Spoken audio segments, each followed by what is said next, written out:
Alright, well today turned into one of those kind of unexpected projects, so car is still kind of running a little rough, and I figured there was some sort of electrical problem because I traced down every possible vacuum leak that I could think of, and I replaced, like I said, I replaced some of these connectors, and however I also did get some new fuel rail covers, the other one's over there, but so what I did is I decided to crawl up under the car and take a look at the oxygen sensor, O2 sensor connectors.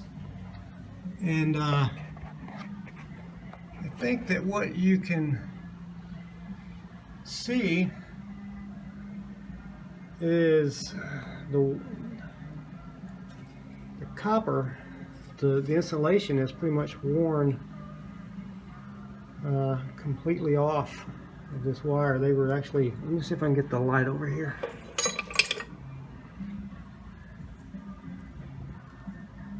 So I don't know if you can see that very well, but you can see that the copper is showing right through. So these wires were completely stuck together. The knock sensor wire also has some of the insulation worn off right about here. But the other side doesn't look so bad.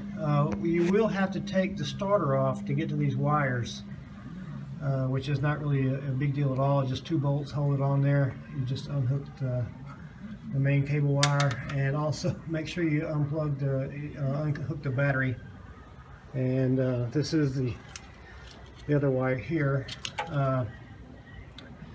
and so these don't look too bad. They don't really have any problem. But I'm going to go ahead and cut them off and replace them with new connectors for the knock sensor also. And this is just the temperature gauge. So it's not that big a deal, but you can see it's got wire coming off of it too. So I think I'll probably just wind up go ahead and replace all these connectors up as long as I got it apart.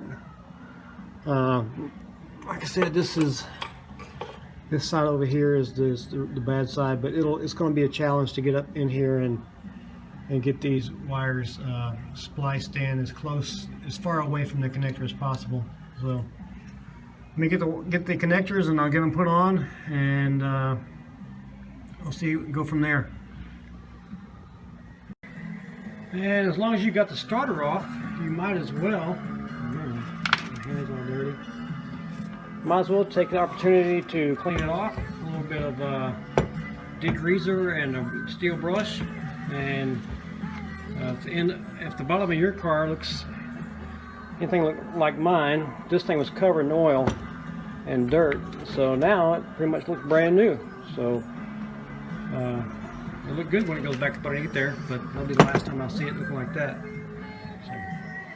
Alright, so I'm fixing to cut off the where is it? There it is. Sorry about that. So this is the knock sensor, and you can see this is clearly got insulation burned off of it.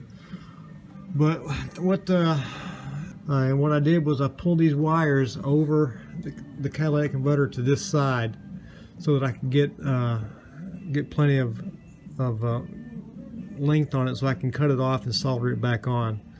So you'll get plenty of room up underneath here to get this on.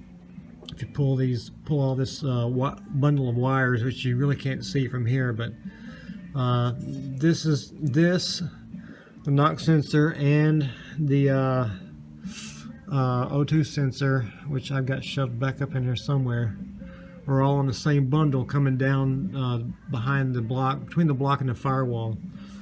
So this is the most room I can get, so I'm going to put that on now. Alright, so here we are in the car, and this is I think the temperature gauge connector. And this is the last one I've done, so I just wanted to show you what I did. And I'll tell you right now, if you're not confident in your soldering ability, then do not try soldering the wires, because it'll just set you up for future failure. So this is what it should look like. Just a nice solid solder with no cold, not a cold joint. What I've done to make this easier is I kind of shoved my solder up in here where I could get to it. And this is a little, I guess what you call it, helping hand I got sitting up there to hold the wires as I solder them. These are all the new wire, the new connectors. And I've done the same thing, and I've doubled up on my heat shrink. So next thing to do is just get the heat shrink on this one and on the on this one here, and get it all put back together. So I think that's probably all I can say for now. So I'll just give you a close-up of these connectors. This was for the left side or driver's side O2 sensor, and this is obviously not a good situation. So there's I can only assume it's going to be better off. And this one here, this is the knock sensor. That's how much insulation was missing off the knock sensor. And this was my temperature gauge sensor connector, I believe. So there was a wire missing off that. Make sure you go back and replace that old brittle tubing. This is 3/8 and some quarter. Do make sure you get the pre-split. This here is that says it's split. This one doesn't say that, so I had to split the stuff myself, and this is tough. It's very stiff. I also found out I had a bad O2 sensor. I'll show you that in a second. But what I found is the way to get one of these back in is tie this connector up in a little knot like that, so it'll allow you to set it down in there and spin it without the wire being loose and flopping around and getting twisted. So let me show you what I'm talking about on the bad O2 sensor. Alright, so this is the EE hack, and so what you're seeing here is this is O2 sensor left and right. And what was happening is this O2 sensor was dropping down, just continuing to drop. It wasn't even fluctuating. You see, it's just going all over the place. It's adjusting up and down, rich and lean, which is what it should be doing. And these two should be somewhat, kind of going together. What was happening is this one was continuing to drop down in voltage. It wasn't even fluctuating. It was just continuing to drop down like 4 millivolts, and then it would just show up as an error. There's a failure in the O2 sensor. So it seems they both seem to be working correctly at this point, and you see the BLM, the block learn, and I forget what INT stands for, but these are pretty close now. So it looks like it's we're all good. So I'll give an update of how things are running.